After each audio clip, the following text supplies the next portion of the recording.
Here's everything you need to know about Duro Bumps. Having tested these both in my garage and in practical off-road situations, I can demonstrate to you how these Duro Bumps hold up and compare to a typical OEM bump stop. If you're here to see how they're installed, I'll show that process too. And if you stick around to the end, I'll share the real secret that I learned from testing out these bump stops. For those who don't know what bump stops are, they're these guys right here. Vehicles use these to stop upward suspension travel and protect parts like control arms, CV axles, ball joints, shocks, and coils from being damaged or reaching extreme angles. Every corner of your vehicle utilizes these, whether independent suspension or solid axle. The ones I'm testing today are not meant for towing. Those kind of bump stops are very different. Now, let's break these out of the box and get to testing. The packaging is good, all the necessary parts and hardware supplied, and I counted 3 stickers. You'll need some kind of tool like these tongue and groove pliers to remove the round bump stops on the front. On my vehicle, even though I have 4 front bump stops, only the back pair get swapped out. I found this confusing, but those are the instructions. Duro Bumps are not just upgraded OEM bump stops, they're different. They're supposed to be progressively firmer as you compress them, but they're supposed to compress down to the same overall height as OEM equipment. They're not supposed to change the suspension travel of the vehicle, just make you more comfortable as the suspension reaches its upper limit.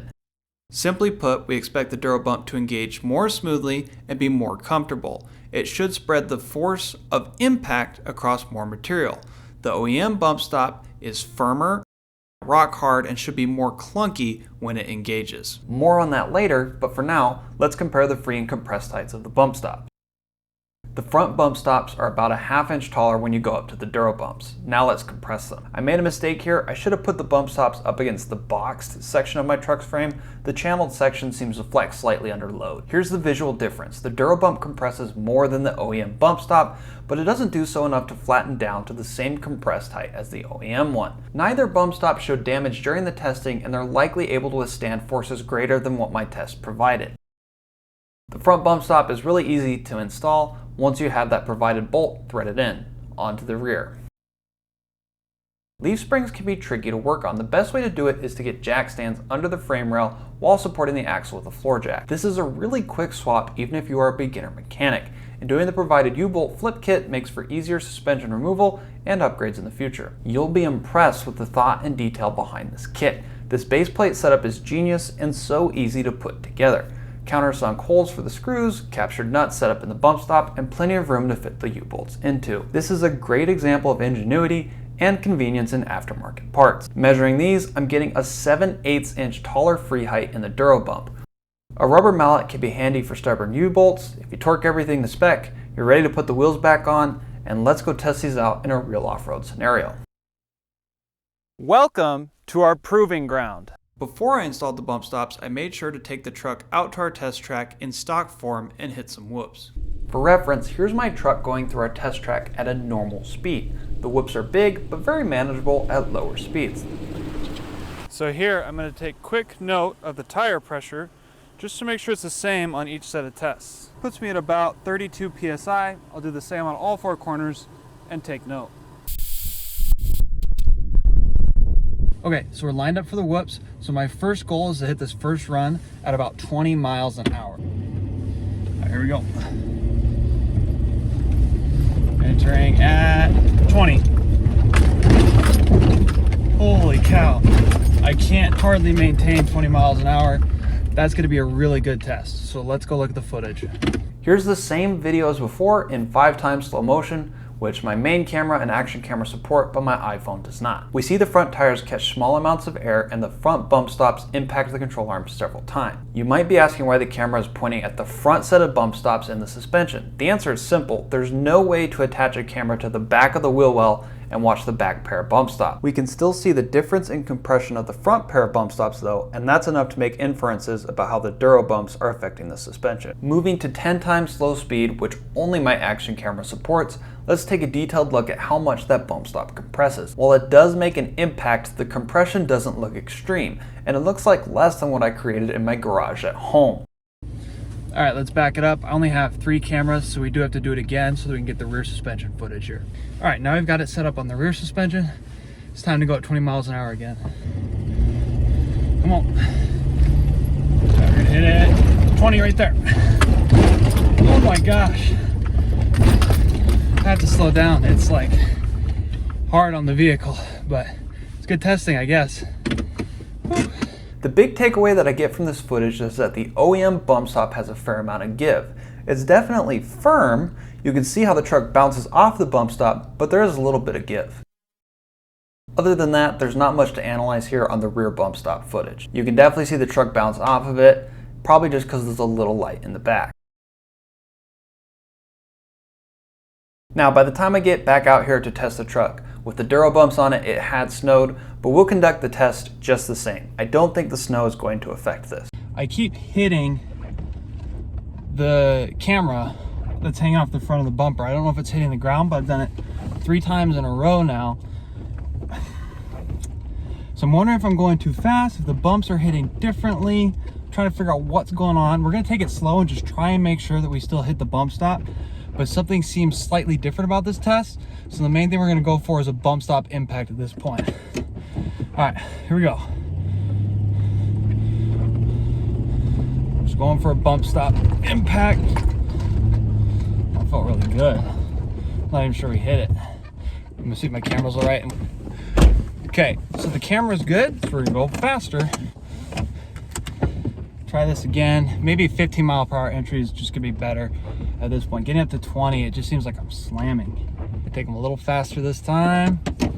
Get her moving.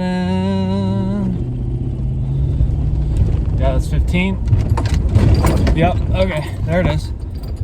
Not as harsh, like, we'll have to look at the footage. Now, what's remarkable about this test is that I seem to get more air here than I did in the previous test. Like seriously, stop right there. Look at this freeze frame. The truck is pointing up higher and the front tires look higher than in the previous test. Maybe the snow provides more contrast, but that looks like a difference to me. Here's the 10x speed. There's 2 important impacts to look at here. On this big one, both bump stops front and rear appear to make contact with the lower control arm. But next time, only the rear out of the 2 bump stops seems to hit. The front one doesn't make contact, which may support my theory that the Duro Bump doesn't quite reach the same compression as an OEM bump stop. Here's the freeze frames of the bump stops at their fullest compression. What do you think? To me, it looks like the suspension is stopping a little sooner than with the full OEM setup. That front bump stop's still compressing, but maybe not quite as much. Okay, rear suspension time. Let's give it another 15 miles an hour or so. 15 bumps. Holy cow. Man, that thing bucks. That back unloaded part of the truck just bucks, I can tell, at a certain speed. Thanks for putting up with this dim footage for the rear suspension. While I can see enough to know what's going on as I edit on my computer, by the time YouTube compresses it, this clip might be in even worse shape. Again, we get a lot of air here. This is not a lazy test. I definitely had to beat up my truck to collect this footage and to test these bump stops properly. Now, 10 times slow motion, I tried to really blow out the footage to see if we could get more contrast on that black bump stop against the black tire. This one baffles me a little. I don't observe a massive difference in the compression of the bump stop. We see a similar kind of bouncing behavior between the truck and the bump stop. My guess is that this is due to the low weight of the bed. Now, testing at slow speeds, we see that the rear suspension can flex enough to tap the bump stop, but the IFS is so pathetic at flexing that we're not even close to hitting the front bump stop. Here, guys. So if you look there, you can see that I am in fact hitting the bump stop in the rear. So that's good to know right there. If you're finding this video informative and helpful, please give it a thumbs up. Now, here are the biggest takeaways from this experiment. 1. The Duro Bumps could in theory eat into your suspension travel a little bit. However, this also means that they're providing more protection for your front suspension. Toyota didn't exactly engineer their bump stops so that you could just go off-road every weekend and pop your front tires into the air. Especially if you just spent top dollar on some coilovers, a set of Duro Bumps is going to make sure you don't blow them out on your first excursion. In terms of off-road performance, suspension travel definitely matters, but an eighth inch of travel at the bump stop isn't likely to be a noticeable difference. 2. It appears to me that Duro Bumps spread out force and slow down suspension travel more effectively than the stock bump stop. This is especially true of what we observed in our front pair of Duro Bumps. The Duro Bump compresses a greater depth than the OEM, and that will make a difference in how your vehicle absorbs impact. Your vehicle absorbs the same force, but likely more slowly and across more material. This means that they're probably going to make your vehicle safer both on and off-road. if both the truck and the driver experience less force being transferred from the ground into the frame and eventually the driver's seat, you may have an easier time staying in control of your vehicle in harsh off-road conditions or emergency maneuvers on the road. This damping effect will either be minimized or amplified in your vehicle depending on suspension setup and your tire size and pressure. Now it's time to reveal the secret that I mentioned at the beginning of the video. The big thing that this test reveals is that you cannot outrun your vehicle's suspension setup. Duro Bumps are great, but they will not make up for a poorly tuned suspension setup. Take, for example, my truck. The weight distribution is terrible. I have an extra heavy front end, a really worn out leaf pack in the rear with a tiny, weak add-a-leaf. There's just nothing about the Bilstein setup on my truck that is going to make it glide through the whoops. And the Duro Bumps aren't going to change that. Duro Bumps are part of a competent suspension system. They are not a fix-all, and they're certainly not going to turn your Bilsteins into kings. They're going to improve a very particular aspect of how your vehicle handles, but they are not going to make up for other areas where your suspension is lacking. All that said, I think this testing gives us enough reason to say that they improved my vehicle's performance. I'm definitely keeping them on the truck. And at the same time, I want to encourage you all to think about adding bump stops to your vehicle and how you're going to fit them into a competent suspension setup that accomplishes your goals. Bump stops are an easy to install, low-cost modification that will improve your experience no matter your suspension setup. Be sure to check out these other suspension-related videos. Thanks so much for watching.